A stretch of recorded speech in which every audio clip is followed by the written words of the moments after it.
Baik, kita akan mulai. Hari ini saya akan menyampaikan tentang plagiarisme. Kenapa kita harus belajar plagiarisme padahal baru semester 1? Nah, ini semester Bapak Ibu kemarin kalau dilihat kita ketahui beberapa saat lalu ada beberapa gitu ya, ada beberapa pimpinan perguruan tinggi negeri dan swasta itu ada kasus gitu ya, ada kasus tentang plagiarisme. Padahal sudah jadi rektor, padahal mau diangkat jadi guru besar, artinya tentang tata tulis seharusnya sudah bukan menjadi permasalahan. Tapi ternyata kalau saya membaca kembali beritanya, mereka menyampaikan, saya nggak ngerti kalau ternyata itu plagiarisme. Gitu. Saya tidak sadar kalau ternyata saya melakukan kesalahan. Gitu. Jadi ada yang memang tidak disadari. Mereka mengaku tidak sadar. Beberapa saat lalu juga ada salah satu rektor di Jawa Tengah itu tidak bisa dituntut, kalau saya tidak salah dituntut karena dia mensitasi dirinya sendiri. Itu namanya self plagiarisme. Jadi sekian tahun lalu dia pernah mempublikasikan artikel dengan judul A, isinya A misalnya seperti itu. Kemudian beberapa tahun kemudian dia membuat publikasi baru dengan judul B. Nah, di publikasi judul B ini, di dalamnya dia mensitasi dirinya sendiri. Saya, misalnya, atau si A, pada tahun ini telah menulis tentang A gitu. Jadi dia tidak mengambil punya orang lain, tapi dia mengambil punya dirinya sendiri. Nah, itu ternyata saat itu ketika dipromosikan sebagai calon profesor ya, itu ternyata dipermasalahkan karena dianggap plagiasi, walaupun yang diambil adalah dirinya sendiri. Itu kemarin sempat menjadi permasalahan juga. Jadi mengambil catatan dari omongan dirinya sendiri, mempergunakan omongan dirinya sendiri saja dianggap bermasalah, apalagi mengambil punya orang lain yang tidak diakukan gitu ya. Ya, boleh mengambil punya orang lain tetapi kita akui kalau itu adalah karya dari orang lain. Nah, sayangnya dia tidak mengakui. Nah, ini jadi plagiarisme. Nah, ini tidak hanya artikel ilmiah, tapi ternyata juga buku. Judulnya mirip, tapi ternyata ini rektor yang menggugat wakil rektornya sendiri. Nah, ini jadi ada permasalahan kalau saya tidak salah membaca. Ini ada permasalahan di Malang saat itu. Nah, plagiarisme itu menjadi erat kaitannya di dunia pendidikan karena memang yang dipelajari ya itu aja gitu ya. Seakan itu aja. Sehingga ketika kita mendiskusikan hal sesuatu, ketika teman-teman misalnya menulis laporan dan yang lain, topiknya topik tertentu, ketemunya itu aja. Nah, terkadang kita jadi terpicu untuk mengambil tapi tanpa memberikan informasi bahwa itu diambil dari mana gitu. Sehingga kita menyebutnya dengan plagiarisme. Nah, ini definisi plagiarisme. Kita mencuri, mengambil tanpa mengakui gitu ya. Kita menggunakan, bahkan kita menganggap ini sebagai sebuah hal yang baru, ide kita sendiri padahal ternyata itu sudah ada sebelumnya gitu. Nah, kita seakan-akan tidak mau mengakui bahwa itu diambil dari orang lain. Nah, itu dianggap sebagai plagiarisme. Apa yang bisa diplagiarisme? Yang bisa diplagiarisme ini kalau menurut Sastro Asmoro, ini adalah ide. Nah, ide itu bisa dicontek. Kemudian kalau teman-teman kemarin kita diskusi tentang jurnal, kita berdiskusi tentang melakukan sitasi, itu sebenarnya dalam rangka menghindari kita dari plagiarisme. Nah, kadang kita ketika membaca jurnal, si A meneliti hasilnya ABC gitu. Nah, hasil penelitian ini yang kadang kita bisa kopas gitu ya, tidak kita akukan bahwa ternyata itu adalah tulisan si A. Nah, kemudian atau kalau tidak hasil penelitiannya atau isi penelitiannya, kita juga sering dianggap melakukan plagiasi kata-kata, kalimat, atau bahkan paragraf. Satu paragraf penuh kita kopas. Terus kita masukkan ke dalam makalah kita, laporan kita. jelek-jeleknya lagi malah justru disampaikan atau dilampirkan di dalam skripsi kita. Nah, teman-teman nanti akan menulis skripsi, kita akan Stikes Panterapi itu akan mengecek apakah setiap berkas yang teman-teman kumpulkan itu plagiarismenya itu berapa persen gitu ya. Kita juga nanti akan diskusikan hal itu. Atau justru plagiarisme total seperti tadi buku di depan, saya kembali lagi, buku ini dianggap memplagiasi betul isinya, tidak hanya judul tapi isinya dianggap memplagiasi karya yang sebelumnya sudah ada. Nah, plagiarisme ini ada yang memang disengaja, ya kita copy paste aja, sengaja kita tahu itu ternyata salah tapi kita tetap lakukan, atau tidak sengaja. Bisa jadi seperti tadi salah satu rektor menyampaikan bahwa saya tidak tahu kalau ternyata apa yang saya lakukan itu termasuk plagiarisme. Padahal saya mengambil dari punya saya sendiri, itu publikasi saya tahun sekian gitu. Tapi ternyata dianggap sebagai sebuah plagiarisme. Meskipun itu tidak sengaja. Nah, kapan sih disebut plagiarisme? Padahal kalau kita tahu tidak ada yang baru di bawah matahari gitu ya. Semuanya itu adalah pengulangan-pengulangan saja. Nah, kapan dianggap plagiarisme? Kapan sesuatu yang sama itu dianggap normal? Itu ketika kalau kita mempunyai berkas, kalau kita mempunyai file misalnya makalah atau nanti manuskrip untuk jurnal gitu ya. Teman-teman akan memproduksi jurnal nanti sebelum teman-teman lulus. Nah, nah jumlah pengutipan itu standarnya adalah 30% kalau di Stikes Panterapi. Nanti misalnya ini teman-teman, ini adalah tulisan kita. Kita membuat makalah, kita membuat skripsi, kemudian file makalah tersebut nanti teman-teman bisa kirimkan ke prodi kalau mau skripsi nanti gitu ya, ke prodi, terus prodi nanti akan mengirimkan ke bagian akademik atau bagian PPM ya, penelitian dan pengabdian masyarakat, ada Bu Anjarina, dikirimkan ke situ, kemudian dari PPM akan dicek menggunakan aplikasi namanya Turnitin. Nah, di Turnitin ini berkas kita akan di-scan seperti dipindai. Ketika di-scan akan secara otomatis ketahuan, oh, paragraf pertama ini warna ungu, ini ngambil dari Edge Hill misalnya gitu ya, 3% mengambil dari Edge Hill. Kemudian di paragraf kedua sekian kalimat ini mengambil dari Socrates, Berkeley.edu. Jadi ketahuan tanpa dituliskan bahwa di sini adalah tulisan dari Edge Hill, tanpa di sini dituliskan dari Socrates, itu akan ketahuan dengan aplikasi ini.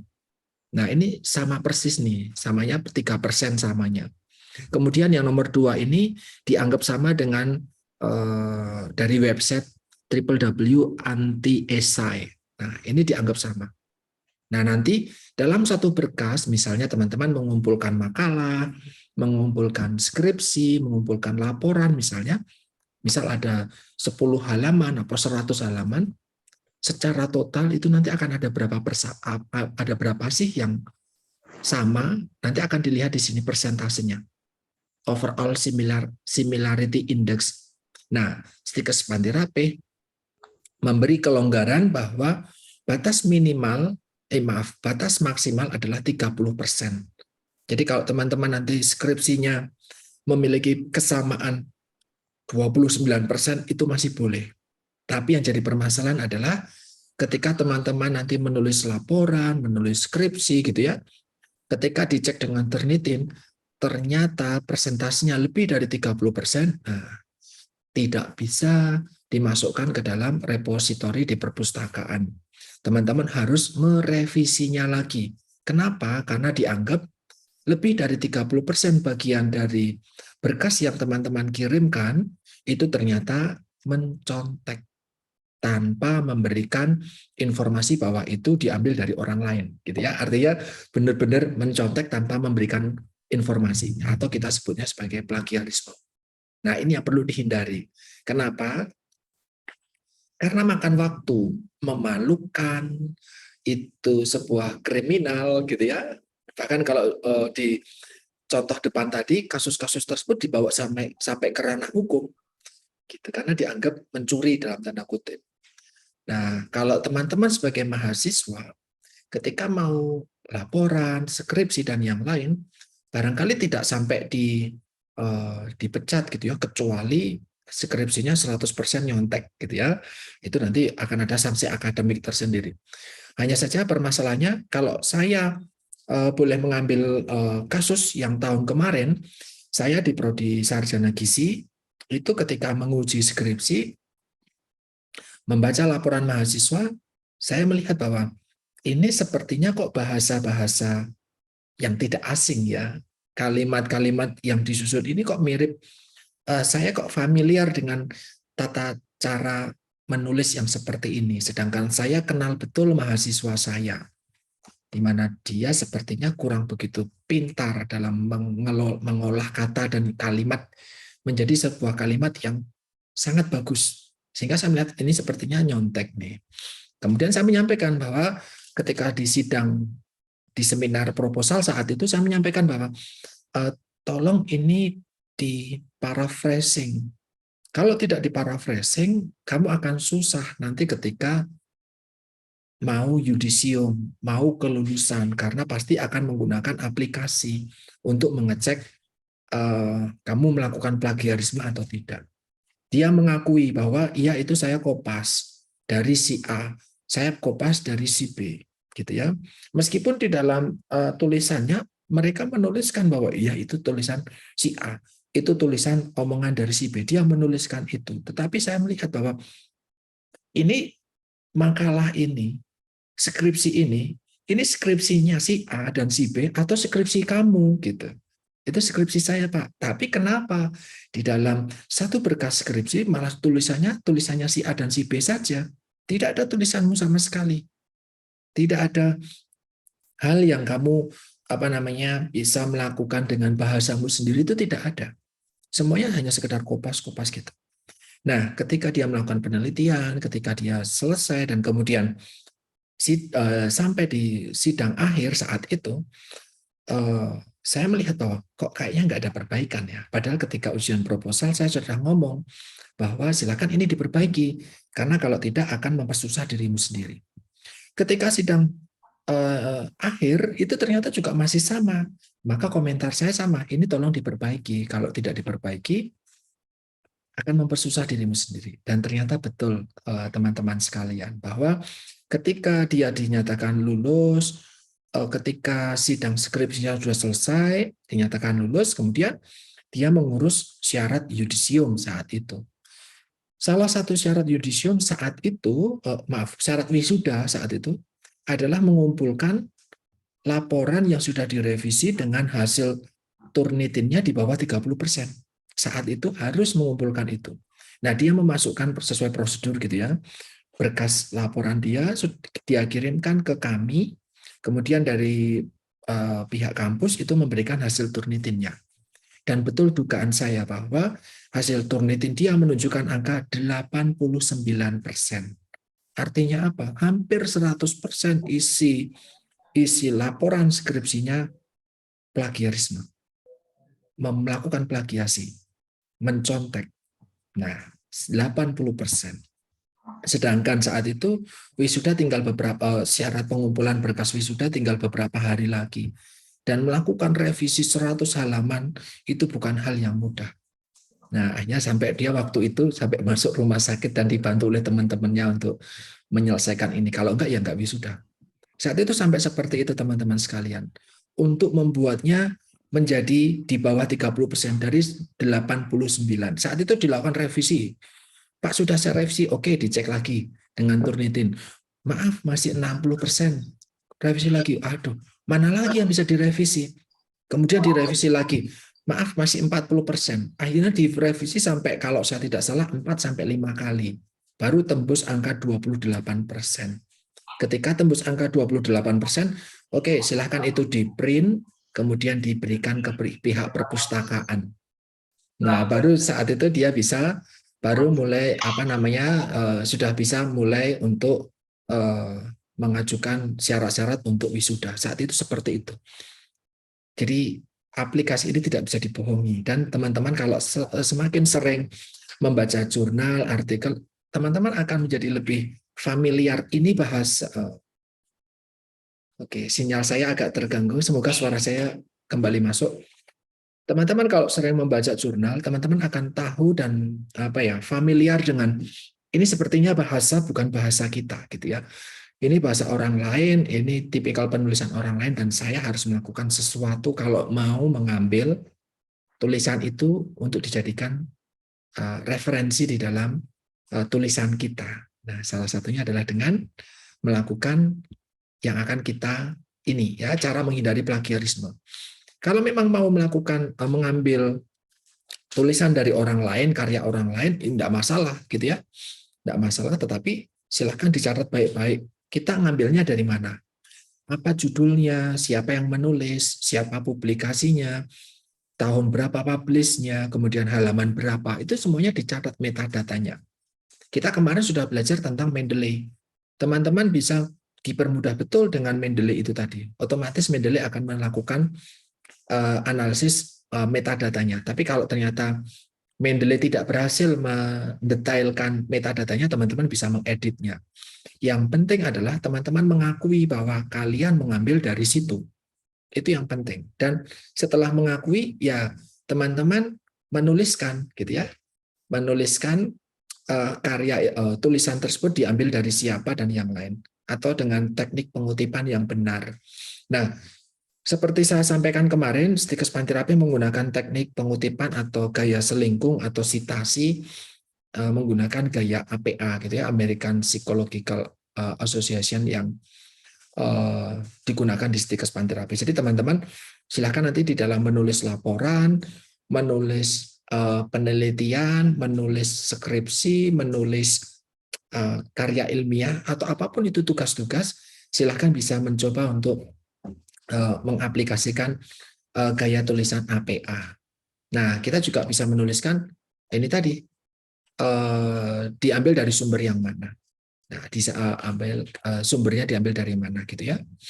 Nah, kecuali ini tulisan yang lain, general written tidak memerlukan sumber, harus merupakan tulisan sendiri. Ini kita tidak ya, kadang-kadang kita menulis karena kita di bidang akademik gitu ya, kita belajar kuliah di bidang akademik, maka tulisan-tulisan kita ya tentu tulisan-tulisan akademik. Ketika tulisan akademik, kita belum apa-apa gitu ya, kita bukan siapa-siapa juga, maka apa yang kita tulis itu kita bisa pertanggungjawabkan bahwa itu diambil dari mana. Berbeda kalau kita menulis cerpen gitu kan, nah, atau menulis karya seni yang lain gitu ya, yang bukan merupakan di bidang kesehatan, ya maka ini tadi bisa menggunakan tulisan kita sendiri. Tapi kan kita di akademik ya, kita menggunakan tulisan dari orang lain. Nah, kapan kita bisa melakukan pengutipan menggunakan APA gitu ya? Ketika kita menggunakan sumber atau pendapat atau hasil penelitian orang lain, ini jelas. Atau ketika kita menggunakan gambar atau media yang tidak kita buat sendiri. Jadi ketika kita mencantumkan gambar, nanti di beberapa file saya menulis slide, saya menampilkan beberapa gambar, saya coba untuk kopaskan linknya, itu saya diambil dari mana sih. Nah, itu termasuk salah satu penulisan pengutipan. Tetapi kita tidak perlu menuliskan kutipan jika itu merupakan hasil penelitian kita sendiri atau pengetahuan umum ya, bahwa negara kita negara Indonesia ya, tidak perlu ngomong itu sudah diketahui dengan umum, itu bukan pendapat umum, bukan pendapat seseorang, tapi itu merupakan pengetahuan umum. Interpretasi kita sendiri atau hasil penelitian kita, misalnya ketika nanti teman-teman menuliskan skripsi atau beberapa saat lalu ketika teman-teman berkuliah menuliskan tugas akhir gitu ya, kalian membuat sebuah penelitian, kemudian apa sih hasil penelitian itu? Nah, itu kan karya kalian sendiri, hasil dari kalian sendiri. Nah, maka teman-teman bisa tidak perlu menuliskan itu diambil dari mana ya, itu karya kalian sendiri, maka tidak masalah. Hanya saja yang menjadi permasalahan adalah jika karya itu pernah publish di jurnal, pernah dipublikasikan di media tertentu, kalau kita mau menggunakannya lagi, kita sebutkan bahwa itu pernah dipublish di situ, bukan digunakan kembali. Nah, kalau digunakan kembali, ya kasusnya sama seperti rektor tadi gitu ya, itu namanya self plagiarisme. Digunakan kembali. Oh, nggak perlu izin, kan itu diri saya sendiri. Nah, tapi permasalahannya ketika itu sudah dipublish di salah satu jurnal atau di media tertentu, itu menjadi ada mereka memiliki identitas tersendiri. Yang itu yang harus diakui. Nah, ada beberapa cara pengutipan agar karya kita ketika kita menggunakan tulisan, gambar, pendapat, hasil temuan punya orang lain itu tidak dianggap sebagai plagiarisme. Ada 3 hal yang bisa kita lakukan. Kita bisa mengutip langsung, menyimpulkan, kemudian paraphrasing. Nah, di kutipan langsung maaf, Stikes Panti ini menggunakan style apa gitu ya. Nah, ini bisa kita gunakan seperti kemarin, teman-teman ketika membaca jurnal kemudian copy paste betul-betul nih 100% gitu. Monggo. Satu kalimat full 100% misalnya gitu ya.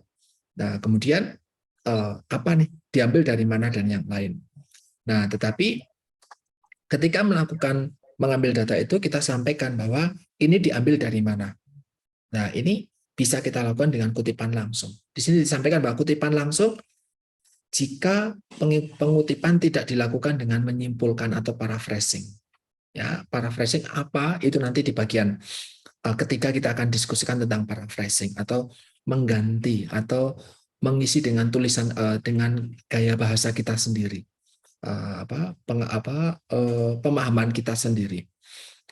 Gitu. Atau kita mau menganalisis teks tersebut. Gitu misalnya teman-teman nanti kalau kalian mau mengambil data di rumah sakit menggunakan penelitian kualitatif gitu ya, misalnya kalian merekam orang menyampaikan sesuatu, misalnya apa sih pendapatmu tentang penyakit diabetes gitu ya, kepada orang dengan diabetes, kita tanya pendapatnya tentang penyakit dia sendiri.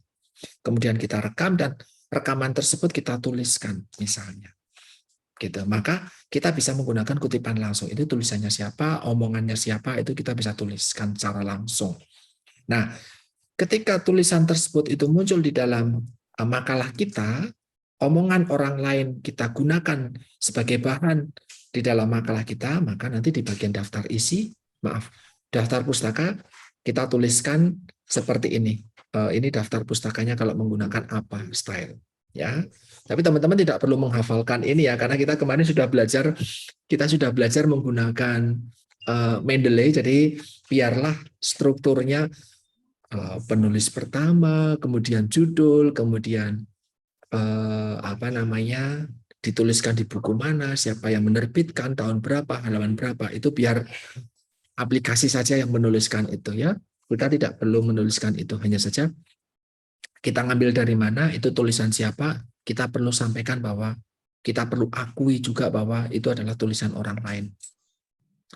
Nah, ini kutipan langsung ini juga sama. Kita bisa satu persis apa yang dituliskan, apa yang dikatakan kita tuliskan betul. Nah, jangan sampai kita justru mengubah tulisan tersebut. Karena kalau tulisan tersebut kita ubah, bisa jadi nanti pesannya sudah tidak sesuai gitu ya. Pesannya sudah tidak sesuai, dan kita kadang menggunakan ada dispasi gitu ya, dipisah tulisannya dengan tulisan kita. Untuk mengetahui bahwa itu adalah tulisan orang lain, kita berikan tanda. Boleh menggunakan tanda kurung, boleh menggunakan tanda petik misalnya, atau di enter misalnya menjadi paragraf tersendiri, itu boleh. Kita akui bahwa itu tulisan orang lain. Nah, ini juga tadi saya sampaikan boleh menggunakan tanda petik atau di kotak misalnya dan yang lain gitu ya. Tetapi perlu disampaikan bahwa itu diambil dari mana.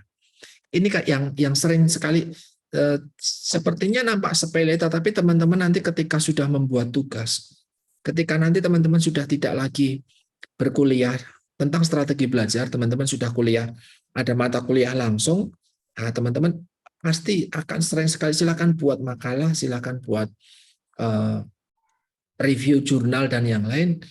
Kita terlarut untuk ngambil tulisan orang lain tanpa mencantumkan bahwa itu adalah tulisan orang lain.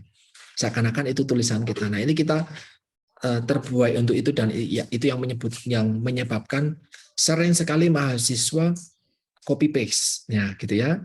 Apalagi pernah ada kasus, teman-teman sekalian, itu merupakan kasus yang tidak perlu untuk kita tiru, di mana seorang junior itu copy paste laporannya seniornya gitu. Hanya saja kan dianggap nggak ngerti dosennya. Ternyata dosennya sama, dan dosennya hafal ini tulisannya siapa, penelitiannya siapa.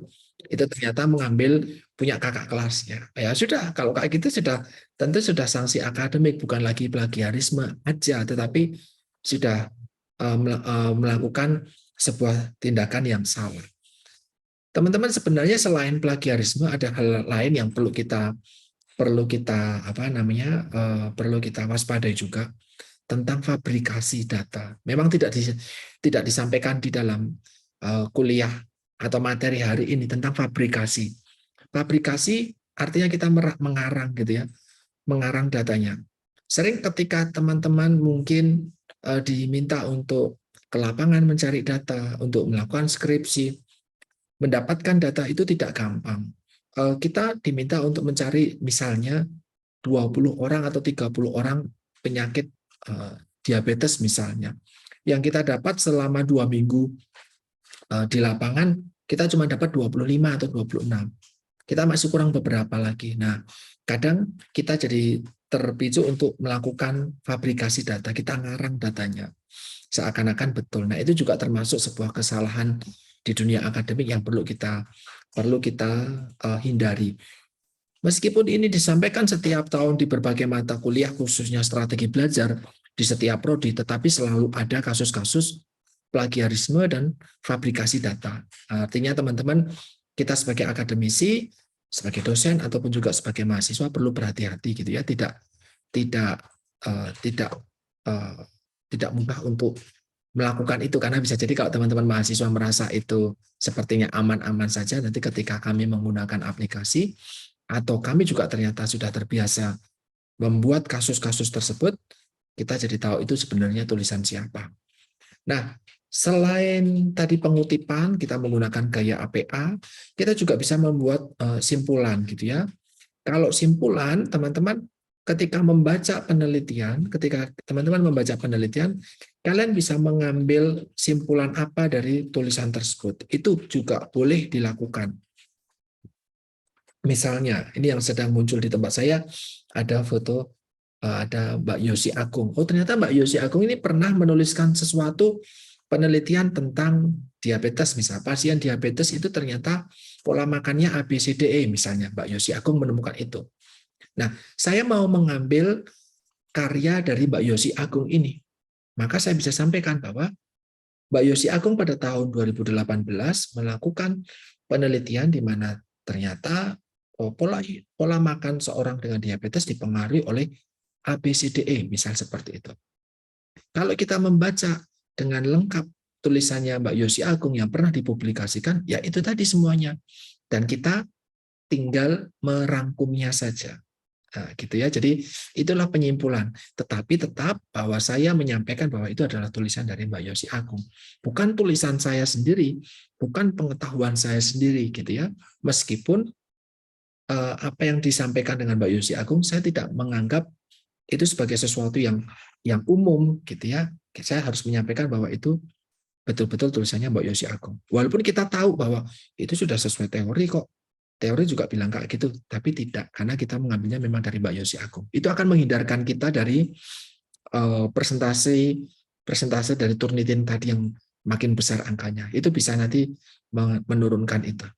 Nah, angkanya besar di Turnitin itu bisa jadi karena kita tidak menuliskan itu karyanya siapa. Nah, ini tadi ketika kita menggunakan penyimpulan, kita gunakan dengan kata-kata sendiri. Tidak copy paste apa yang betul-betul ada di jurnal tersebut. Nah, gitu ya. Kita menggunakan kata kita sendiri. Setelah membaca punya Mbak Yosi Agung, saya mendapatkan poin-poin apa. Nah, itu bisa dituliskan. Tuh, terus bedanya sama yang tadi Di kutipan kalau simpulan itu ya kata kita sendiri. Kalau yang di kutipan adalah kata asli. Mbak Yosi Agung menemukan bahwa betul-betul tertulis di dalam jurnal beliau kalimat ini atau kata-kata ini, maka kita ambil itu. Nah, itu disebut dengan kutipan langsung. Sambil tetap menyebutkan bahwa itu dari Mbak Yosi Agung. Tapi kalau penyimpulan tidak. Setelah saya membaca, kemudian saya tuliskan tersendiri dari apa yang kita tahu, tanpa keluar dari makna yang sama, gitu ya. Yang agar agar tulisan kita itu tidak berbeda makna dengan tulisan yang pernah diambil atau pernah dilakukan oleh orang lain. Jadi agar maknanya itu tetap sama meskipun itu menggunakan kalimat kita sendiri. Itu penyimpulan. Nah, kalau yang saya ajarkan di mahasiswa bimbingan skripsi saya adalah saya mengajak mereka untuk menghindari penyimpulan. Saya mengajarkan mereka untuk menghindari pengutipan langsung. Saya mengajarkan mereka untuk paraphrasing. Ya, jadi ada 3 cara, tetapi saya pribadi mengajak mereka untuk paraphrasing. Kenapa? Ini betul-betul membantu mereka untuk membuat karya ilmiah yang betul-betul beda. Kalau kita menggunakan penyimpulan ataupun menggunakan kutipan langsung, nilai presentasinya itu cenderung tinggi. Tapi kalau kita menggunakan paraphrasing, itu cenderung rendah. Jadi akan lebih mudah membuat mahasiswa menjadi paham tentang apa yang dia tulis kalau dia bisa melakukan paraphrasing. Kalau cuma kopas-kopas saja ya nanti jadinya kutipan langsung aja. Kadang mereka tidak tahu apa yang mereka lakukan, tidak tahu apa yang mereka tulis. Ketika ujian, ketika ditanya, ini maksud tulisanmu apa? Sebentar, saya tidak tahu itu. Ya itu Pak, saya ngambil dari Mbak Yosi Agung. Iya, tulisan itu maknanya apa? Sebentar, jadi dipahami dulu. Nah ini yang kemarin jadi permasalahan. Ketika yang dilakukan adalah penyimpulan ataupun kutipan langsung. Nah, paraphrasing ini tidak hanya mengubah kata atau kalimat, tetapi struktur kalimatnya kita bolak-balik. Nah, yang jadi permasalahan adalah ketika teman-teman mengambil jurnal dari asing yang berbahasa Inggris, kita kadang langsung mengambil Google Translate ya untuk copy, kemudian di-paste-kan di Google Translate, kita dapatkanlah itu hasil translasinya seperti apa. Nah, kita langsung kopaskan hasil dari kalimat yang sudah dialih bahasakan ke bahasa Indonesia. Nah, itu memang strukturnya berbeda, tapi ternyata banyak orang melakukan hal itu. Jadi ketika teman-teman menuliskan hal serupa, menganggapnya ini sudah pasti beda. Karena kalau yang di buku atau jurnal yang kita ambilkan bahasa Inggris, yang kita tuliskan bahasa Indonesia, itu sudah pasti berbeda. Hanya saja orang yang melakukan itu tidak hanya kita. Dan orang yang melakukan itu sudah mempublish tulisan tersebut. Ketika teman-teman membuat tulisan itu, melakukan pola yang sama, dan kemudian mau mengeceknya di Turnitin, sudah pasti akan sama persis dengan orang yang sudah melakukan hal itu sebelumnya. Nah, sehingga sudah tidak perlu menggunakan Google Translate jika memang tidak terpaksa, kita bisa mencoba untuk membahasakan dengan diri kita sendiri dan kita coba untuk ubah struktur kalimatnya. Nah, sehingga nanti menjadi sesuatu informasi yang terkesan baru. Gitu ya. Nah, ini paraphrasing. Misalnya teman-teman sekalian, ini teks asli dari Suman ya, tentang perubahan iklim.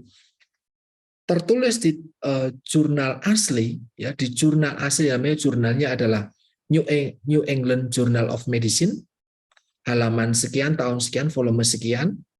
Nah, ini tulisan aslinya seperti ini, tapi ini sudah dialihkan ke dalam bahasa Indonesia, gitu ya. Tulisan aslinya seperti ini. Bagaimana cara kita melakukan paraphrasing? Maka kita menggunakan sinonim, gitu.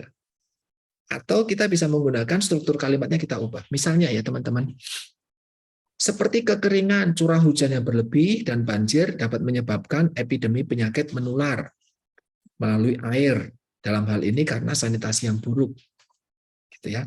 Kita bisa melakukan paraphrasing dengan curah hujan yang melimpah menjadi faktor penyebaran penyakit menular dibawa oleh air karena selokan yang meluap dan polusi dari hewan ternak. Nah, ini maknanya sama persis, tetapi kalimatnya berbeda. Gitu ya, karena kita menggunakan sinonim. Kemudian kita juga bisa menggunakan struktur kalimat yang berubah. Ketika curah hujan melimpah, dapat terjadi dua situasi. Saluran pembuangan meluap, air yang tercemar ternak, gitu. Dan keduanya menyebabkan wabah penyakit menular. Sama persis intinya.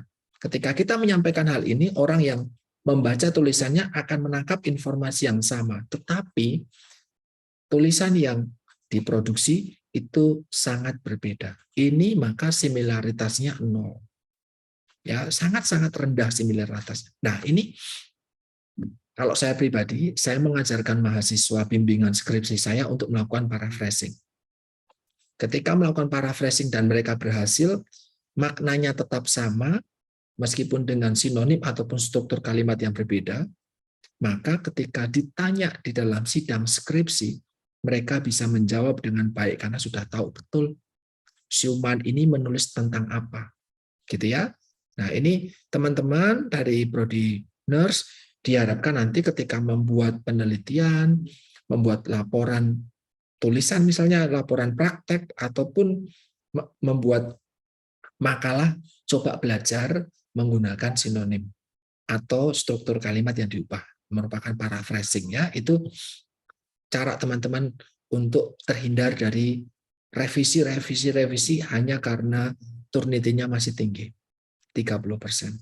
Kalau di beberapa jurnal, di beberapa kampus yang lain gitu ya, itu malah justru batasannya adalah sekitar di bawah 20%. Nah, Stikes masih agak sedikit longgar tentang batasan Turnitin-nya sampai 30%. Tetapi kemarin kalau saya untuk yang mau wisuda besok September, kita tanggal 21 besok ada wisuda.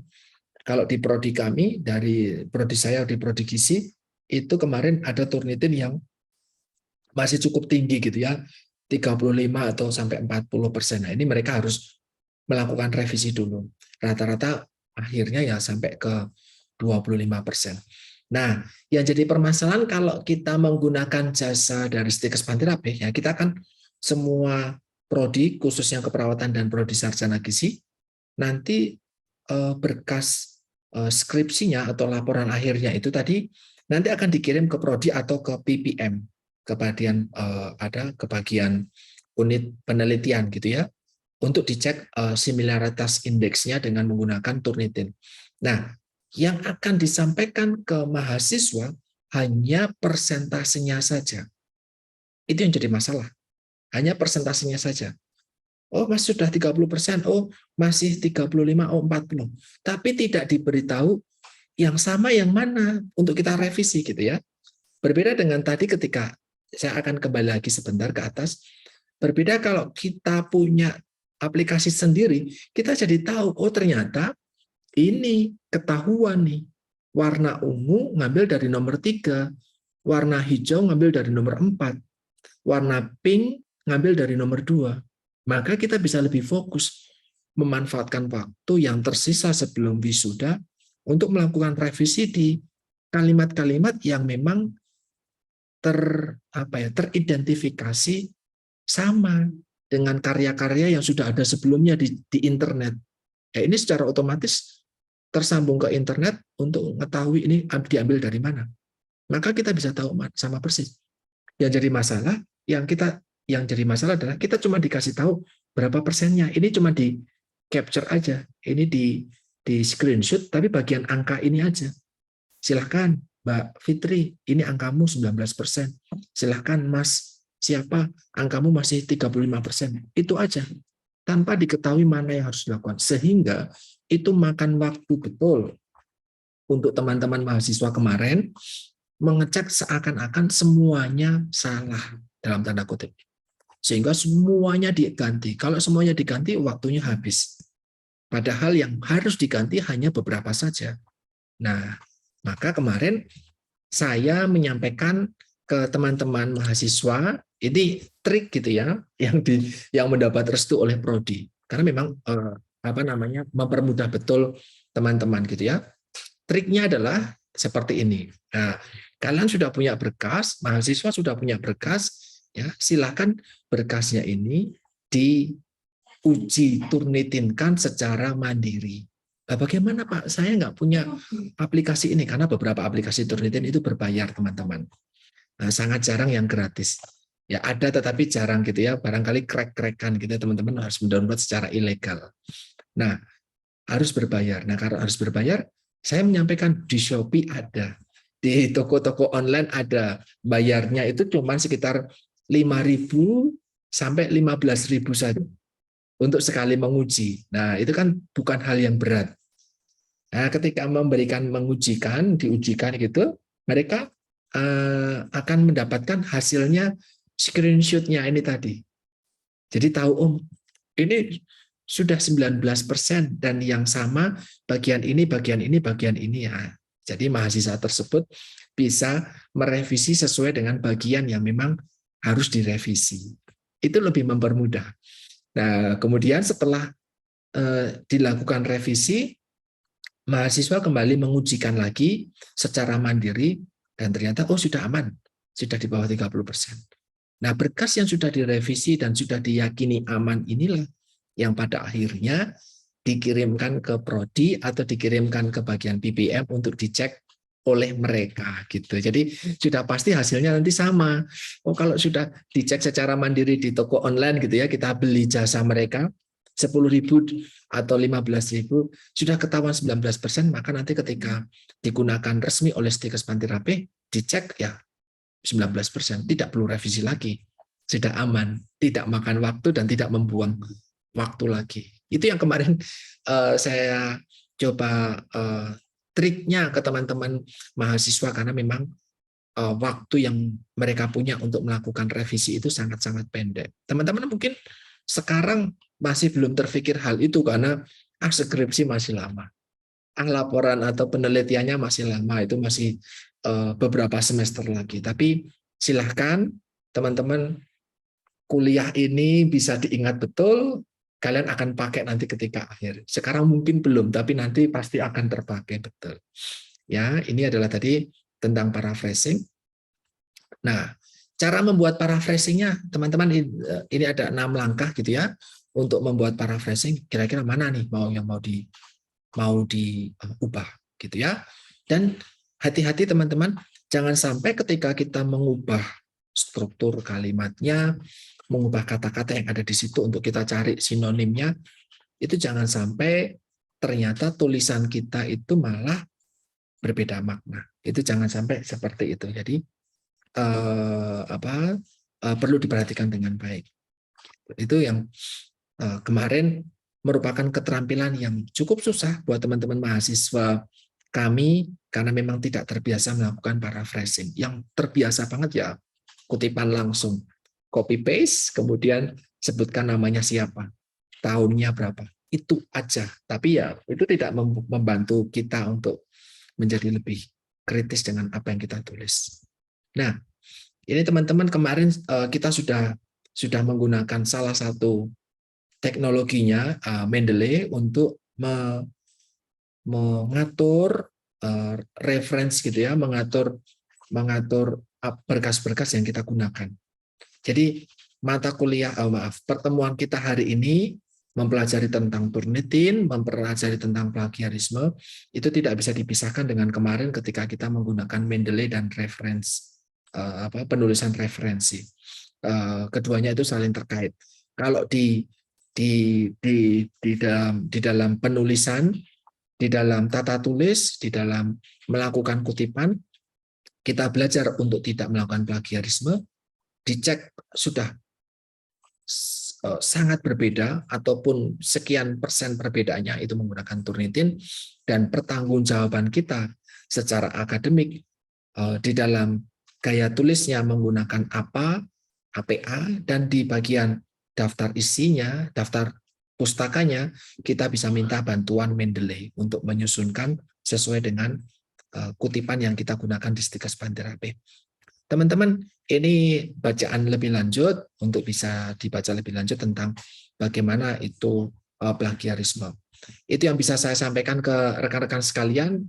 Kita masih punya waktu, monggo jika memang ada yang ingin ditanyakan oleh suster Bapak Ibu dipersilakan.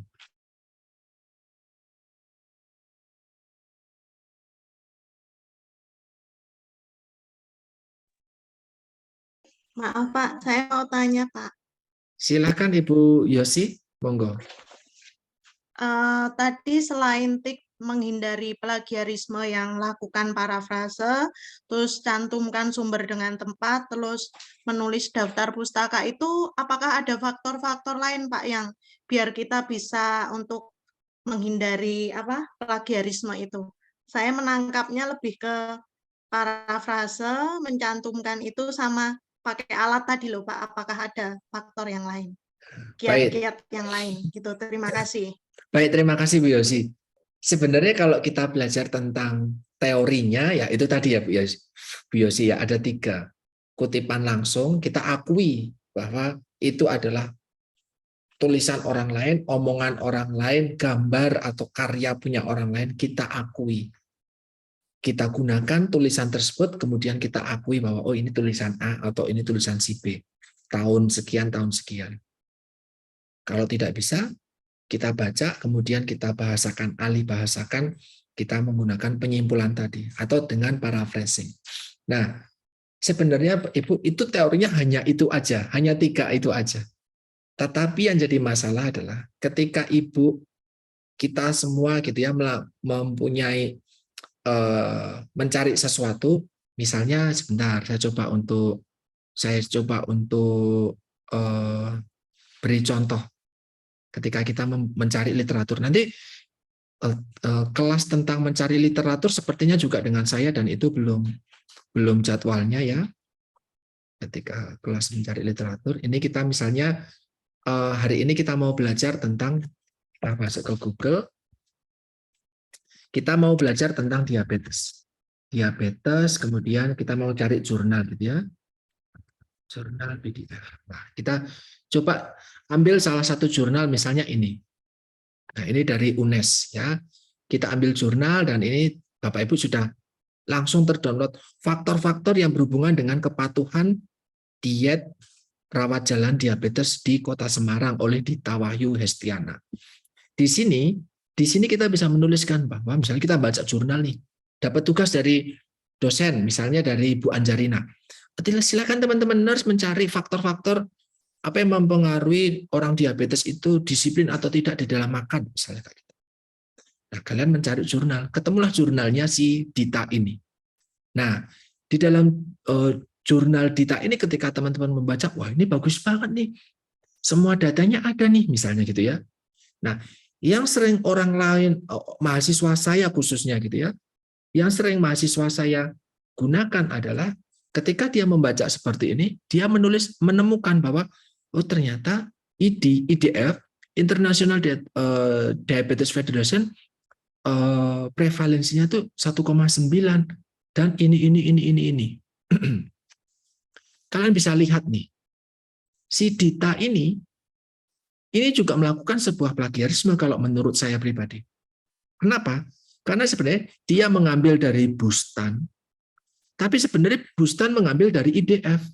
Toh? Ini kan sebenarnya tulisannya IDF. Bukan tulisannya Bustan. Kalau tulisannya Bustan, kita lihat nih, Bustan 2015 ya. Kita cek di literatur. Bustan. Nah, Bustannya malah nggak ada. Ini jadi ya sekarang teman-teman jadi tahu kan pentingnya menggunakan Mendeley dan yang lain. Ada Bustan di dalam isi, tetapi mana Bustannya nggak ada. A, D, D, F. Nah, ini menggunakan apa juga? Bustannya nggak ada. Nah, terus bagaimana ini? IDF, tadi ada dari IDF, International Diabetes Association. IDF-nya juga nggak ada.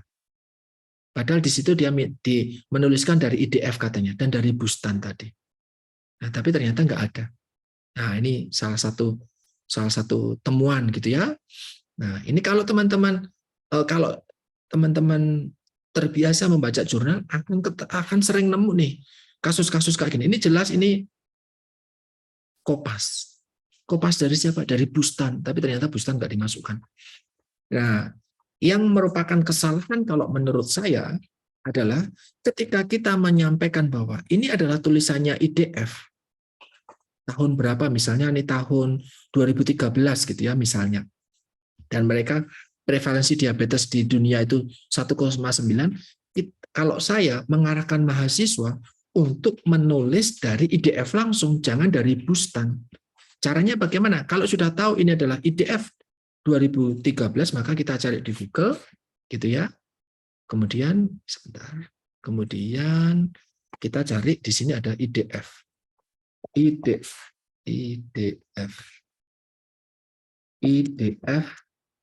diabetes prevalence. Nah, maka kita bisa masuk jurnalnya IDF. Ya, diabetes IDF ini. Kita mendingan langsung masuk ke jurnalnya IDF dan kita langsung melakukan sitasi dari IDF itu, bukan dari si Bustan atau bukan dari manapun. Itu akan menghindari kalimat yang disebut nanti penulisan kutipan Bustan dalam IDF atau Yosi dalam Bustan gitu. Itu akan bisa terhindari. Teman-teman, ini misalnya Mbak Yosi mau membuat faktor-faktor diabetes gitu ya, dan menemukan tulisannya Dita. Nah, padahal Dita diketahui bahwa dia ngambil dari Bustan. Padahal Bustan ngambil dari IDF. Nah, bagaimana cara saya menilai Mbak Yosi sudah melakukan hal betul atau salah? Betul jika Mbak Yosi langsung menuliskan bahwa ini. Ya. Betul jika Mbak Yosi langsung menuliskan bahwa IDF sekian sekian sekian gitu ya. Kemudian sumber ininya adalah IDF. Bukan Bustan, bukan Dita. Nah, ini bisa diambil nih yang tahun 2021. Teman-teman bisa ngambil di sini, ngecek lagi. Jadi tidak serta-merta kopas dari Dita ini, karyanya Dita. Ini tidak kok serta-merta karena tahu bahwa Dita ngambil dari Bustan, yuk ini di copy paste nih. Ini sekian di copy paste, masukkan ke dalam Word, kemudian misalnya ini saya kopikan, kemudian tuliskan di sini bahwa ini ngambil dari Bustan. Ini aja. Dan aman, saya tidak bertanggung jawab bahwa ini tulisannya Bustan dan saya mengakui enggak. Ini sama aja plagiarisme karena kalau dicek di Turnitin ini sudah 100% sama persis. Nah, nanti ketika di Turnitin akan dicek sama persisnya ini adalah tulisannya Dita. Kita akan ketahuan kalau ini adalah tulisannya Dita. Padahal kita sudah mengakui bahwa ini tulisannya Bustan. Gitu. Ini termasuk plagiarisme. Ya, jadi bukan Dita yang kita akui sebagai penulis ini, ya bukan Dita, bukan juga Bustan, tapi IDF. Karena IDF yang melakukan penelitian ini, karena IDF yang punya data bahwa diabetes itu 1,9. Itu tulisannya IDF. Maka teman-teman ketika menuliskan bahwa prevalensi, misalnya di paraphrasing ya, prevalensi diabetes di dunia menurut IDF sebesar 1,9%. Nah, teman-teman bisa menuliskan IDF 2021. Inilah yang disebut dengan paraphrasing, dan teman-teman akan aman dari ketika diuji similaritas indeksnya, gitu. Karena ini tulisannya IDF nih, bukan tulisannya Bustan, bukan juga tulisannya Dita. Mereka cuma mengambil, gitu.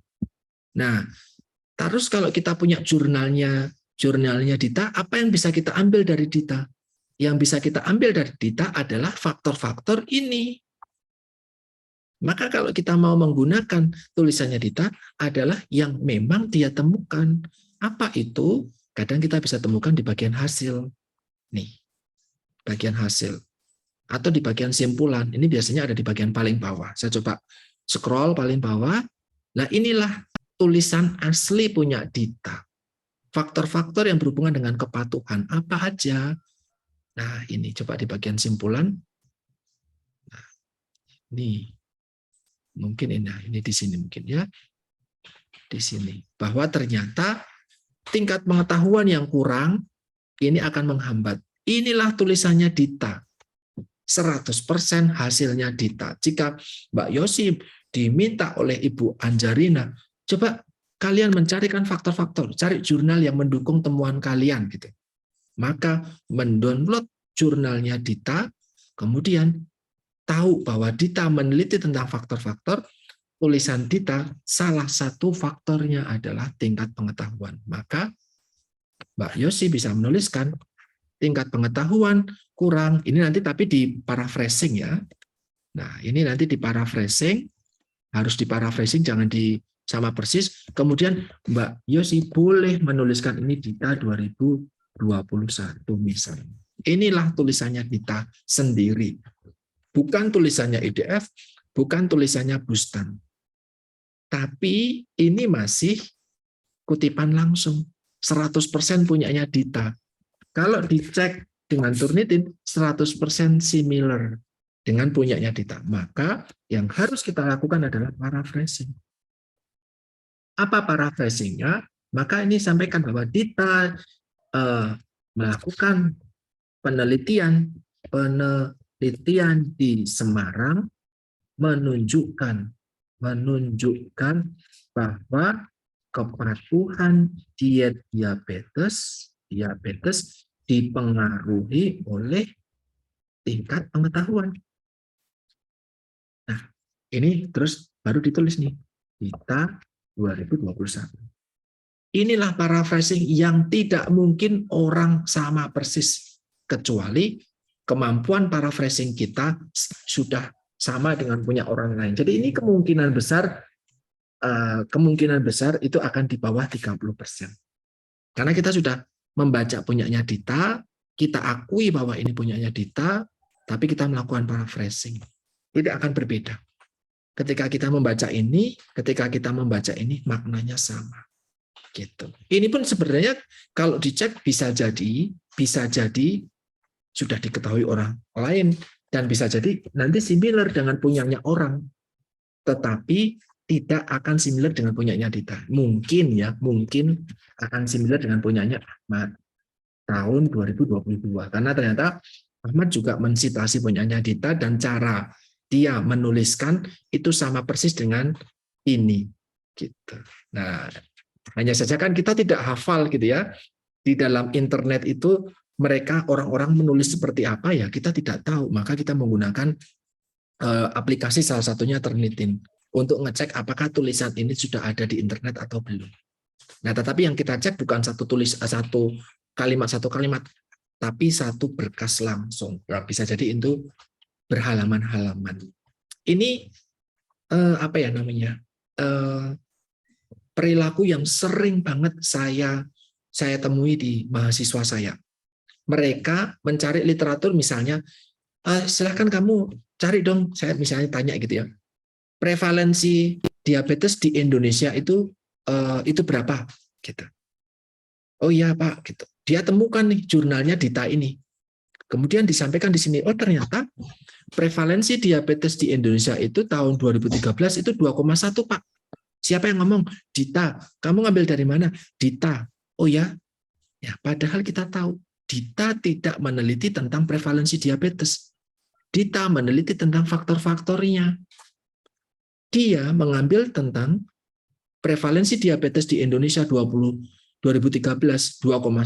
Ini adalah hasil dari Riskesdas. Tapi Dita tidak menuliskan bahwa ini adalah tulisannya Riskesdas. Maka saya sampaikan bahwa Dita kopas tanpa mengakui orang lain itu tulisannya Riskesdas. Maka ini adalah kalimat plagiasi. Kenapa? Karena tidak ada tulisannya. Ini punyanya siapa nih? Tidak ada yang ngomong. Ini padahal tulisannya Riskesdas. Hasil penelitian Riskesdas, Balitbangkes. Kenapa saya tahu? Karena saya pernah menjadi enumerator Balitbangkes 2013. Dan penelitian saya tentang diabetes, jadi saya hafal nih. Ini punyanya Kemenkes 2014. Tapi dia tidak menuliskan bahwa di sini harusnya ditulis nih Kemenkes 2014 atau Balitbangkes, Badan Penelitian dan Pengembangan Kesehatan. Nah, ini harusnya ditulis. Karena tidak menulis, maka ini disebut dengan plagiasi.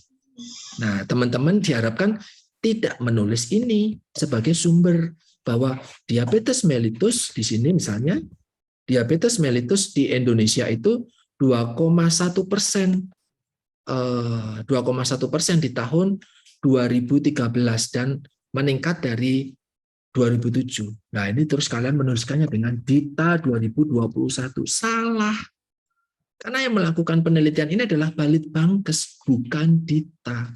Maka ini harusnya kalian isikan dengan Balitbangkes tahun 2014. Nah, ini baru betul. Karena yang melakukan penelitian tentang prevalensi itu bukan Dita, tapi Balitbangkes. Nah, ini teman-teman keterampilan yang saya tidak jemu-jemu temukan di mahasiswa saya pribadi. Ketika melakukan tulisan, banyak sekali hal-hal yang tidak relevan dengan jurnalnya. Jurnalnya ngomongin faktor-faktor. Ya, ada yang tembus ya, silahkan dimatikan. Nah, jurnalnya menelitikan tentang faktor-faktor, tetapi yang di situ yang ditulis adalah tentang prevalensi diabetes. Nanti menuliskan tentang definisi diabetes itu adalah apa, misalnya ini. Nah, ini misalnya. Miss Nadiarli, maka kalau Mbak Yosi mengambil jurnalnya Dita, terus Mbak Yosi tolong sebutkan definisi diabetes. Oh baik Pak, menemukan saya dari jurnal Pak. Diabetes adalah penyakit menahun, ini apa namanya, seperti ini, sama persis gitu ya. Tetapi di sini menuliskan Miss Diarli 2006 dalam Dita 2021. Ini juga menurut saya salah. Kenapa? Karena yang melakukan penelitian itu bukan Dita. Ngapain Dita dibuat ada di dalam sini? Yang melakukan informasi ini adalah Miss Nadiarli. Tapi kita coba cek apakah itu betul. Miss Nadiarli ada atau tidak di dalam publikasi ini. Miss Nadiarli, diabetes mellitus, mengenali gejala, menanggulangi, mencegah komplikasi. Ini buku. Nah, ini buku kita coba karena ini buku saya tidak bisa ngecek, belum tentu bisa ngecek di sini ada atau tidak. Tapi kalau dia jurnal, biasanya yang membuat definisi itu, yang membuat definisi ini ya, bukan. Yang membuat definisi, saya coba ulangi, yang membuat definisi diabetes biasanya bukan Miss Diarli, tapi adalah Perkeni ini, di Perkeni ini. Nah, perkumpulan endokrinologi Indonesia. Endokrinologi Indonesia. Nah, ini biasanya menuliskan definisi dari diabetes. Kenapa? Karena lah siapa itu Miss Nadiarli? Seorang dokter kah? Atau justru seorang mahasiswa atau dosen yang bisa membuat definisi? Nah, definisi hanya bisa dibuat oleh perkumpulan tertentu atau badan tertentu, bukan satu orang, dua orang. Nah, ini juga apa ya namanya kekritisan kita, teman-teman sekalian. Jadi jangan sampai kita menuliskan ini tadi. Ini dianggap tulisannya Miss Nadiarli, padahal sebenarnya itu adalah Miss Nadiarli ngambil dari Perkeni juga. Maka saya mengarahkan teman-teman sekalian ya bahwa ketika menuliskan definisi tertentu, definisi penyakit, definisi kondisi-kondisi tertentu, jangan ngambil dari satu orang. Jangan ngambil dari tulisan satu orang kayak gini. Misalnya ini ngambil dari Dita, kemudian ternyata Dita ngambil dari Miss Nadiarli tadi. Ini tulisan satu orang.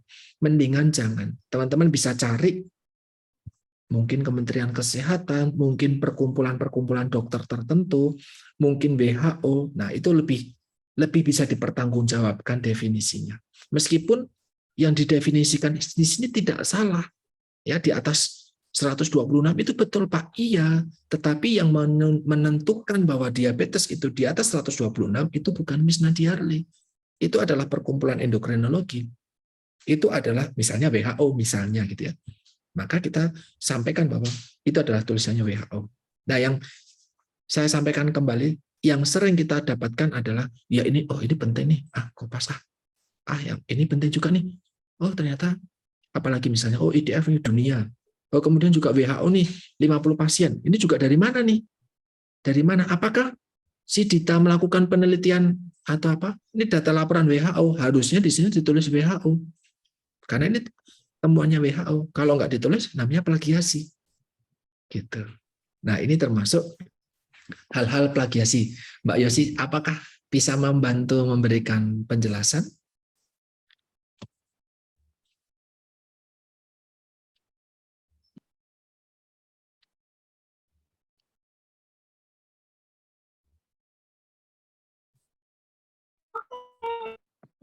Sudah lebih jelas, Pak.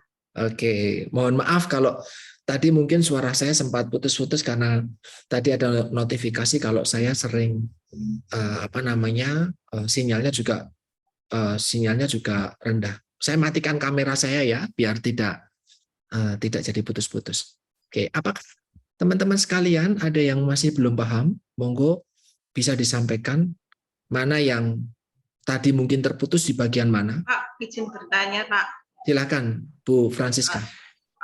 Boleh dijelaskan untuk aplikasi yang Turnitin dan bagaimana cara mengoperasikannya, Pak? Boleh dikasih contoh? Oke. Nah, Terima kasih. baik, terima kasih Bu Francisca. Saya pribadi tidak punya aplikasi Turnitin karena memang ini biasanya berbayar gitu ya. Ada Turnitin free, tapi saya tidak yakin ya. Teman-teman bisa mendownload kalau memang bisa, tapi saya belum pernah nih. Saya belum pernah pakai secara pribadi karena saya bisa ada fasilitas di kampus, jadi saya tinggal sampaikan ke kampus gitu ya. Jadi tidak pernah menggunakan ini, gitu Bu. Mungkin bisa menggunakan misalnya ini sambil dicek ya. Kita juga karena saya juga belum pernah. Kita menggunakan ini, kemudian joining. Biasanya harus membeli soalnya. Oke. Biasanya harus membeli. Harus membeli, Bu. Nah, ini. Kalau kami nanti Ibu tidak akan diminta untuk menggunakan Turnitin dan lihai di dalam penggunaan Turnitin, tetapi bisa kalau saya membahasakan menggunakan jasa gitu ya, karena lebih murah Bu daripada harus beli jasa Turnitin. Nah ini ada begitu banyak jasanya, cuman 1.500 atau 2.000 rupiah, itu lebih murah Bu. Jadi tinggal mengirimkan saja nanti berkas Ibu ke mereka, ini lebih murah banget. Dan ini yang saya lakukan ke mahasiswa saya, silahkan kalian menggunakan ini gitu. Prosesnya hanya 2 menit, itu lebih cepat daripada harus menginstal dan membayarnya. Karena kita pakainya ini cuma jarang. Stikers sendiri belum punya, Bu. Maka Stikers bekerja sama dengan salah satu lembaga yang punya Turnitin di Jogja. Nah, kami secara rutin mengirimkan sekian artikel mahasiswa atau penelitian mahasiswa untuk dicekkan. Kalau beli sendiri, katanya, ya ini katanya, itu sekitar 10-15 juta. Katanya. Tapi saya belum tahu gitu ya, katanya. Jadi kebanyakan ini juga orang-orang yang punya aksesnya terus menyediakan jasanya di toko online seperti ini. Ibu lebih baik pakai toko online kayak gini aja, Bu. Karena cuma pakai 1 kali atau 2 kali dan harganya sangat terjangkau. Itu nggak sampai 5 menit bisa. Langsung dimasukkan, dikirimkan filenya, nanti otomatis akan dianalisis, nggak sampai 5 menit muncul hasilnya berapa persen dan yang similar itu di bagian mana gitu. Itu yang bisa diperbaiki. Itu Bu Francisca, mohon maaf saya belum bisa membantu menjawab karena saya tidak punya aplikasi tersebut. Matur nuwun. Baik Pak, terima Saya kasih. bertanya Pak. Oke, monggo Ibu ada Saya yang mau bertanya, silakan. Ya, saya Christine ya Pak. Maaf off cam. Oke, monggo Bu Christine. Kalau kita seandainya meneruskan hasil penelitian orang lain tuh boleh nggak Pak? Tapi dengan asesmen yang sama. Misalkan tadi kan dicontohkan apa ya tadi diabetes ya. Kalau saya misalnya pernah baca itu 10 tahun yang lalu bahwa ada penelitian pemberian terapi cairan pada pasien di sebuah rumah sakit di ruang anak gitu, ternyata pemberian terapi cairannya tidak tidak baik. Maksudnya apa ya? Istilahnya apa ya?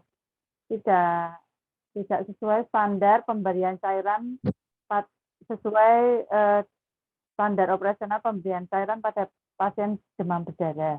Nah, di situ kesimpulannya kan hasilnya buruk, Pak. Ya. Apakah misalnya kita boleh nggak? Misalnya kan itu sudah 10 tahun yang lalu. Sekarang menggunakan penelitian yang sama dengan pola asesmen yang sama, itu boleh tidak? Boleh, Bu. Tetapi harus ada pembedanya dengan penelitian sebelumnya. Itu nanti namanya itu namanya adalah novelty, asas kebaruan. Dan itu memang yang kita lakukan. Tidak ada hal yang kebenaran yang abadi. Ya, tidak ada kebenaran yang hakiki. Artinya kalau dulu metode yang disebut itu ternyata tidak baik, belum tentu sekarang itu hasilnya sama. Dulu dulu dilakukan di kota Semarang misalnya. Nah, sedangkan sekarang Ibu akan lakukan di kota Ibu yang bukan Semarang. Bisa saja hasilnya berbeda. Nah, tetapi untuk dianggap bahwa itu berbeda dengan penelitian sebelumnya, karena kan penelitian kan nggak cuma, plagiasi itu kan nggak cuma tulisan, tapi juga ide. Maka kalau yang saya ajarkan ke mahasiswa saya untuk mengembangkan ide yang dianggap ide yang fresh, gitu ya, ide yang fresh, saya sambil tulis di sini, gitu ya. Bagaimana? Adalah membuat, gitu ya, membuat tabel komparasi dengan penelitian sebelumnya. Misalnya, ini saya buat tabel dulu, gini. Misalnya di sini adalah dengan judul, terus ini adalah variabel, terus ini adalah publikasi, ini adalah setting, terus ini adalah temuan. Nah, ini adalah tabel tentang tabel komparasi perbedaan dengan penelitian sebelumnya. Tadi misalnya tentang aplikasi cairan, pemberian cairan di anak di Semarang misalnya. Misalnya itu ini settingnya Semarang tahun 2010 misalnya.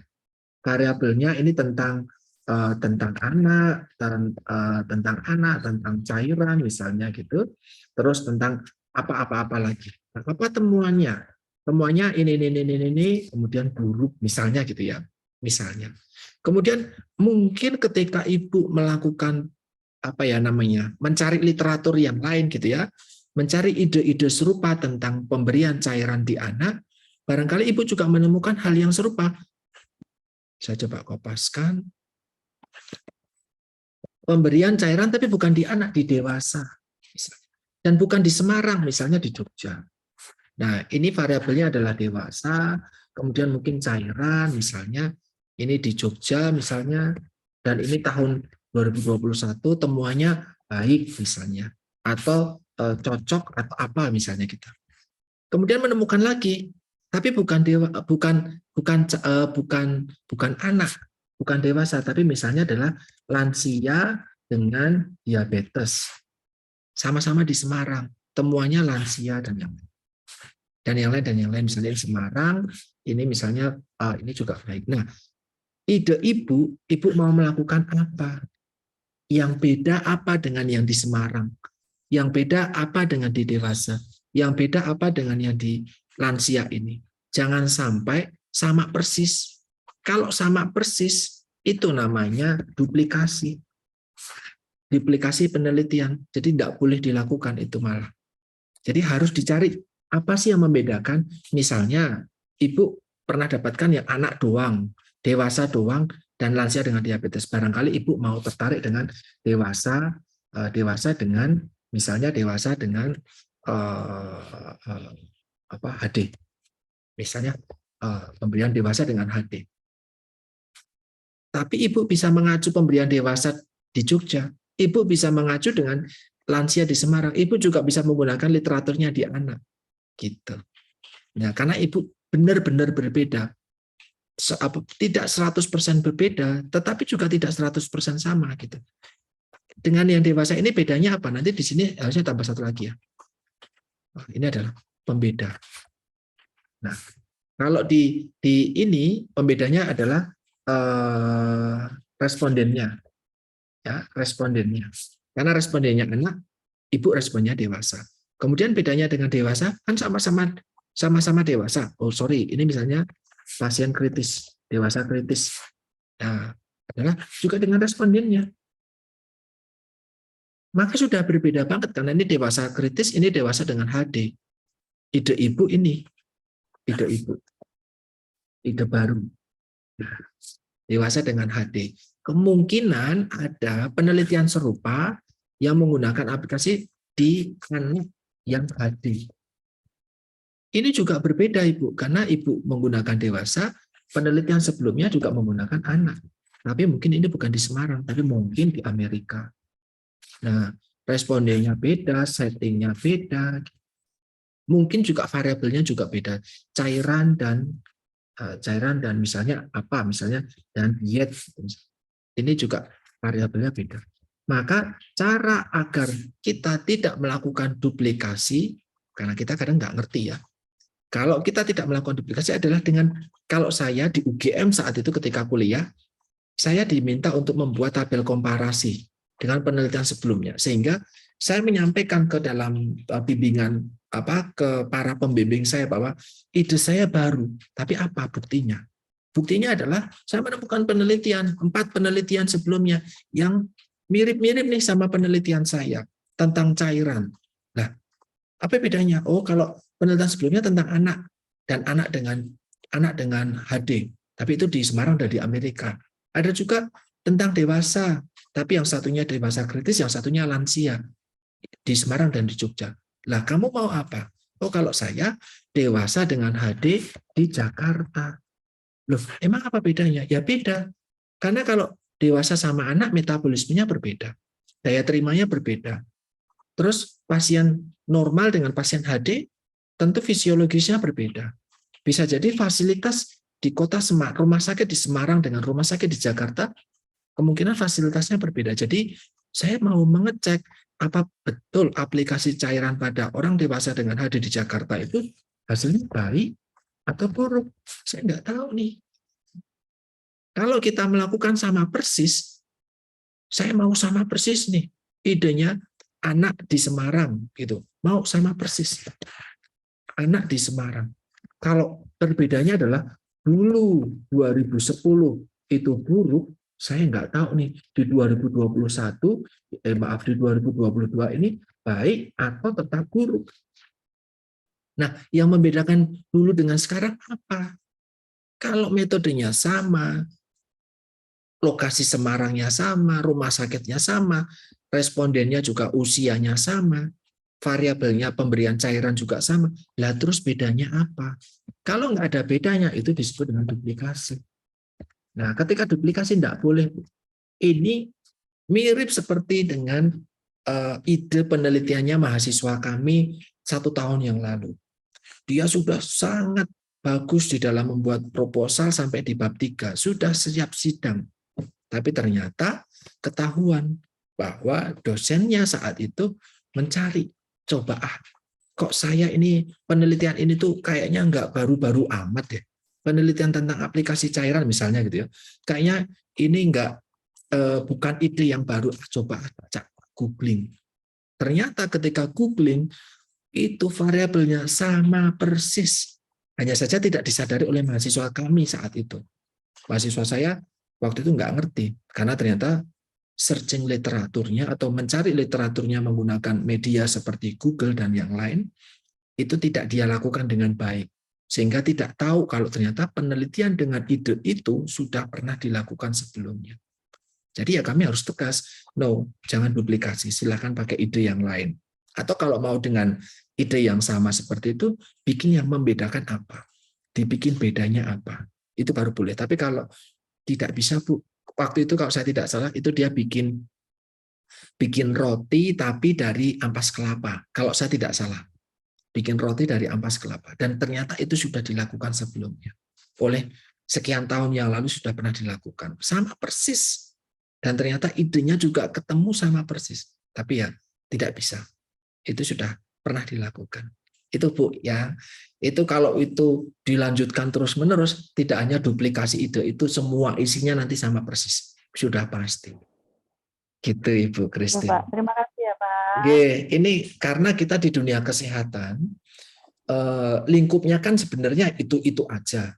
Nah, ini yang membuat kita perlu waspada dengan ide, perlu dikembangkan idenya baik-baik, jangan sampai penelitian kita yang teman-teman berbasis di rumah sakit, jangan sampai ya ketemunya itu aja. Tapi biasanya kalau berbeda rumah sakit, beda responden, beda penyakit, gitu ya, beda karakteristik tertentu, itu sudah bisa dianggap berbeda, Ibu. Semoga bisa membantu menjawab. Barangkali ada yang ingin ditanyakan lagi dari Bapak Ibu Suster, monggo. Mohon izin bertanya, Pak. Silakan Ibu Indah. Ya, membahas yang tadi yang jurnalnya Cita tadi, Pak. G.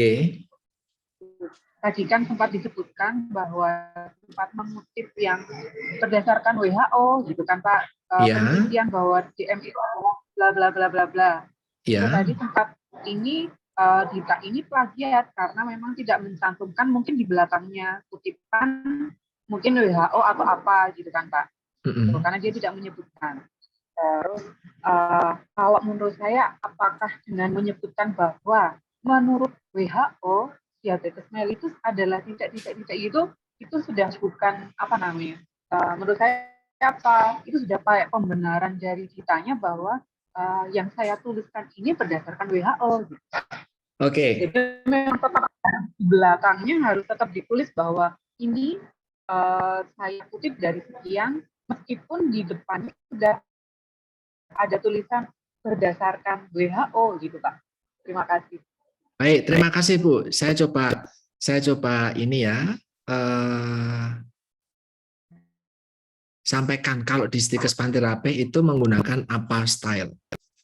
Nah, ketika menggunakan apa style, ini yang perlu kita tuliskan. Sebentar.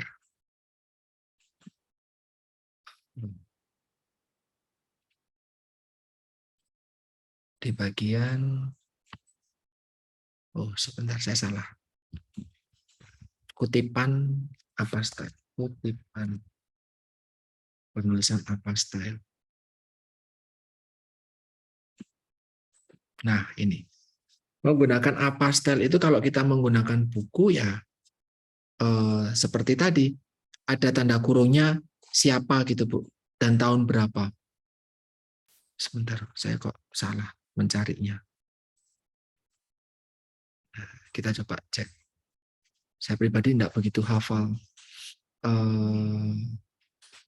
semua jenis, karena nanti ada jurnal, ada buku, ada temuan-temuan tertentu, ini nanti berbeda.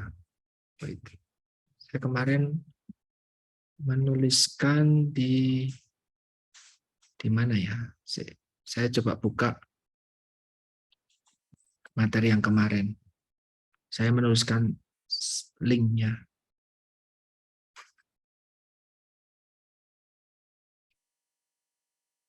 Baik.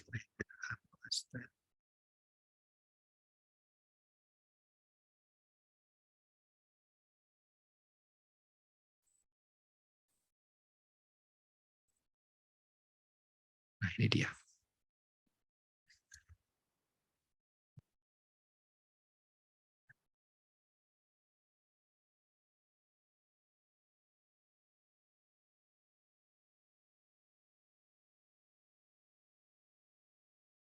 Kalau nanti Ibu mau menuliskan misalnya seperti tadi, menurut WHO pada tahun 2019 gitu misalnya, monggo kalau memang mau itu dipakai ini ya.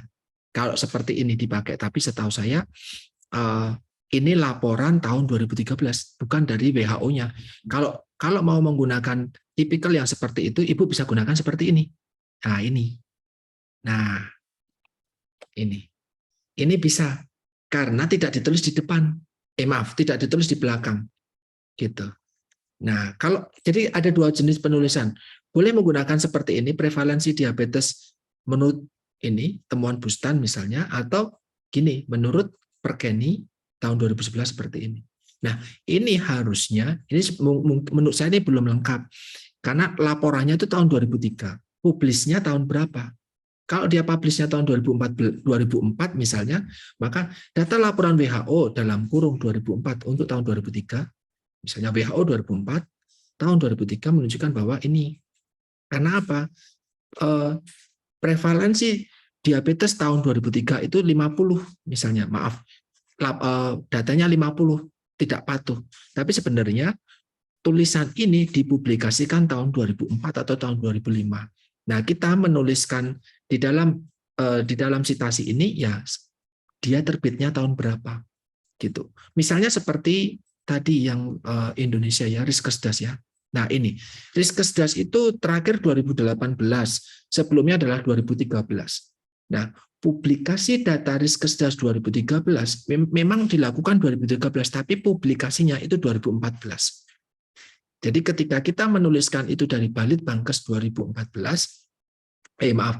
Riskesdas 2013, kita tuliskannya adalah Balitbangkes 2014. Tidak boleh Balitbangkes 2013 karena 2013 Balitbangkes belum melakukan apapun, belum melakukan publikasi apapun karena Riskesdasnya baru diambil. Ini 2013. Laporan Riskesdasnya 2013 itu baru terbit 2014. Ya, kegiatannya memang 13 tapi laporannya 2014. Jadi kita menuliskan di dalam citasinya itu 2014. Begitu Ibu. Tadi saya anggap itu sebagai plagiasi karena harusnya seperti ini nih, ada tanda kurungnya, walaupun itu di depan. Maaf, walaupun itu nanti di depan. Dia tidak ada. Nah, ini juga tidak ada. Ini padahal jelas ini tulisannya Riskesdas. Dan ini juga jelas banget mencari Bustan, tapi ternyata Bustan tidak ada di dalam daftar pustaka. Ini juga penyakitnya para mahasiswa kami. Itu kemarin ketika skripsi, coba Bustan ngomong apa? Bustan meneliti tentang apa? Mahasiswa nggak bisa jawab, karena ternyata dia cuma kopas. Maaf Pak, saya cuma ngambil dari penelitiannya Dita. Nah, di Dita Bustan ngomong apa? Nggak tahu Pak. Dia cuma ngomong tentang prevalensi diabetes. No, prevalensi diabetes itu menurut IDF. Jadi tujuan kita belajar tentang plagiarisme adalah ketika kita melakukan penelitian, susah-susah kita melakukan penelitian, kita pengen dihargai dong. Gitu. Jadi Mbak Dita ini juga melakukan penelitian yang tidak mudah. Dia melakukan penelitian yang sangat susah. Tetapi kita menghargai Dita ketika kita mau bicara tentang faktor-faktor yang berhubungan ini aja. Bukan tentang apa itu diabetes, apa itu prevalensinya, berapa dan yang lain, itu mungkin punya orang lain, bukan punya Dita. Jadi dari sini kita hanya belajar tentang ini aja, bahwa ternyata usia, jenis kelamin, peran keluarga itu terkait dengan kepatuhan diabetes di Semarang. Siapa yang ngomong? Dita. Itu baru kita bisa lakukan. Gitu Bu. Tapi kalau terkait dengan prevalensinya, diabetes itu apa, jenis-jenis obatnya, itu bukan tulisannya Dita. Maka kita jangan pernah menuliskan itu tulisannya Dita. Meskipun kita bisa baca, itu ada di sini. Gitu. Itu yang saya berkali-kali ngasih tahu teman-teman mahasiswa. Nah ini misalnya, di tulisannya Dita, ada tulisan bahwa Tania 2016 itu rawat jalan Fatmawati ternyata respondennya 12 kali lipat. Terus kita ngomong bahwa orang-orang di Fatmawati itu 12 kali lebih patuh dalam kurung Tania dalam Dita. Itu enggak boleh. Kita mendingan langsung, karena kita tahu ini Tania 2006. Ini seperti tadi ya Bu ya, WHO berapa gitu ya Bu ya. Ya. Kita cari di literaturnya gini. Kalau saya carinya adalah, saya coba cari ada Tania enggak? Oh ada. Hubungan antara pengetahuan remaja tentang makanan di Bandung. Nah, di Bandung, keperawatan 4 nomor 1. Nah, ini kita kopas, kita coba cari. Ini tentang Bale Endah Bandung. Kita coba cari di Google. Nah, ini kita kopaskan. Ini Bale Endah Bandung. Nah, ini kita coba cari. Nah, ini Tania. Nah, ini baru kita ambil. Kita ambil, baru kemudian kita baca. Mendingan kita baca punya Tania langsung, bukan lewat Dita. Nah, nanti ketika kita mengambil tentang ini, Mary Tania, hubungan pengetahuan remaja dengan konsumsi Bandung, kita download nih. Mana ya PDF-nya? Nah, ini dia PDF-nya. Nah, ini nanti kita akan diskusi cara mencari itu di searching literaturnya. Saya lupa di pertemuan keberapa. Nah, ini baru unduh file, kemudian kita akan dapat. Nah, dari sini kita akan cek. Oh, ternyata temuannya Tania adalah ini. Kurang dari setengahnya dijumpai responden dengan tingkat pengetahuan cukup dan sedang. Nah, tentang membaca soft drink. Berbeda sekali Ibu kalau kita ngecek dengan temuannya ini tadi. Temuannya tulisan Tania tadi. Bahwa di RSCM. Bukan RSCM tadi, apa namanya? Rumah sakit mana tadi yang disampaikan di sini? Kok saya jadi kehilangan? Nah, ini dia. Nah, pasien rawat jalan Fatmawati. Padahal Tania itu meneliti tentang anak SMK. Nah, terus gimana? Ini sama aja, Bu. Berarti, Bu, bisa jadi di dalam Tania ini ada tulisan Fatmawatinya. Nah, tetapi dianggap itu tulisannya Tania, padahal itu tulisannya orang lain. Itu nggak tahu siapa. Yakin pasti ada nih. Sebentar, kan ini tulisannya Bale Endah di SMA kok. Sebentar. Oh, nggak ada. Mana? Nggak ada penelitian tentang nggak ada penelitian tentang itu kok, tentang anak dari para pasien itu nggak ada di sini. Sama sekali nggak ada. Sebentar, barangkali dia dijadikan sebagai ini, sebagai literatur di dalamnya. Nah, nggak ada, bahkan nggak ada sama sekali. Nggak ada sama sekali. Tapi dia menuliskannya di sini sebagai bahwa Tania 2016, pasien rawat jalan. No, Tania nggak ngomongin soal itu. Tania ngomongin soal anak SMA yang minum soft drink. Nah, ini dia. Ini yang kita anggap sebagai karya ini perlu dikritisi betul. Gitu. Ini bukan hanya plagiasi gitu ya, tetapi salah kutip, bahkan sama sekali tidak berkaitan. Gitu. Itu Bapak Ibu, kalau dosennya kritis kan akan ketahuan, tapi mungkin ini dianggap tidak begitu kritis ya, mungkin sampai bisa terbit di jurnal tahun 2017 ini. Gitu. Ini harusnya ya tadi yang disampaikan di sini adalah bahwa pada anak-anak SMA itu minum soft drink itu seperti apa keterkaitannya. Begitu Ibu. Terima kasih Pak. Nggih, sami-sami. Ini kalau saya pribadi mendingan daripada menuliskan apa nih, Ahmal menuliskan tentang apa, ternyata tentang hubungan bermara.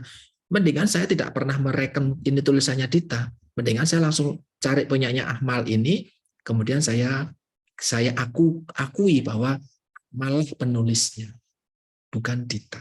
Karena Dita menuliskan tentang faktor-faktor di Semarang, bukan faktor-faktor di Karyadi. Oh, ini juga karya di Semarang.